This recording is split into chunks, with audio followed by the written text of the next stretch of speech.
they recognize it only at church or at Bible study.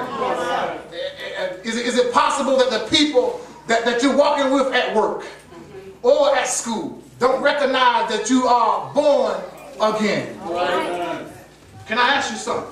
Preach up. At school, do the activities that you involve yourself in identify you as a believer? With the music you listen to or don't listen to suggest that there is something different about you.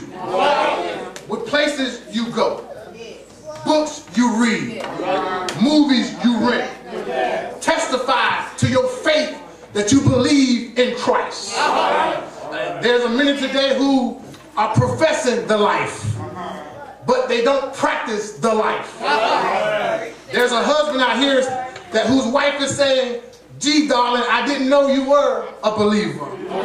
And there's a wife who's saying to her husband, "Sweetheart, I did not know you was a born again believer." But I want to tell you that as a born again believer, we strive to live for God, and we are to show in our actions and in our conversations. And I want you to understand that those who do not know us, those who know us, they should not say to us that I didn't know that you was a born again Christian. But better yet, they should say to us, "You never said it, but I could tell that you were born again." And that happens when we let the love of God shine through our life. In other words, you need to let the light of the Lord shine through you. Can I tell you tonight to get your shine on? The text focuses on Jesus as he commands the disciples to let their lifestyles and their work glorify God in every way. And through this journey with the Jews, God told them repeatedly that they were their chosen people. Walk with me here. He intended for their survival, deliverance, success, to be the light of the world for those who were lost. Isaiah 49:6 says, I will also give thee for a light to the Gentiles, that thou may be my salvation unto the end of the earth. Can I ask you a question tonight? Is your light shining? Or is your bulb dull? Some of us got to turn on the light. And let me slow down for a minute because I need to lay down a foundation tonight. Listen here. God made it clear that for us as believers, he intended for our entire life experience as believers to witness to people everywhere. And I'm tired of getting around folk that every time we get in a circle, we start to like geckos, and we try to conform to their lifestyle.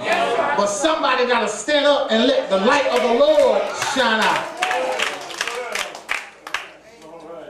I know you're right, preacher. The Lord does not expect us to do anything but serve him, obey and love our brothers and our sisters. And with this act of obedience, the world will take notice of that. See, in chapter 5 and 6 of Matthew, can I tell you that Jesus seems to give a conflicting directive here. In chapter 5, he urges the believers to do the work, do good works, that they may glorify God. But in chapter 6, he seems to urge believers that to do what they do it in private, not to be seen by men. But don't let this puzzle you. So let me tell you here that should they not let their light shine, it simply means that don't you do something so that you can get the glory. So many people today that started out years ago is wondering why they still at the starting line. And the reason that they still are at the starting line is because they're trying to get the glory of God for themselves.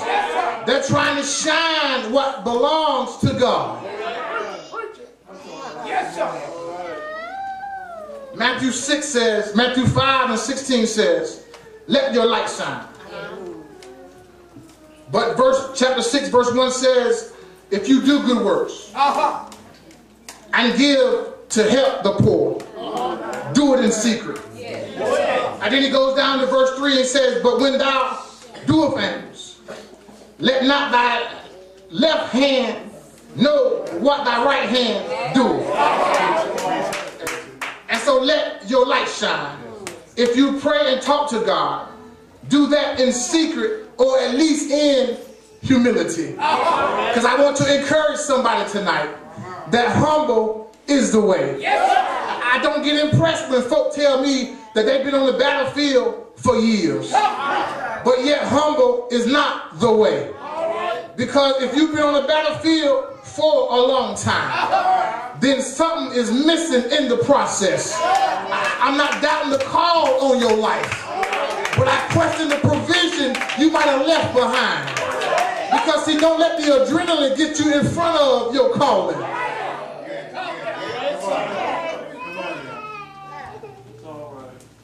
Matthew says in chapter 6, verse 6, it says, but thou, when thou prayest, enter into thy closet. And when thou hast shut the door, pray to thy Father which is in secret. And thy Father which seeth in secret shall reward thee openly. You got to be careful of folk that's always trying to get the glory. Always doing stuff to try to be seen by men. Always trying to take God's glory. Can I tell you that pride comes before a fall?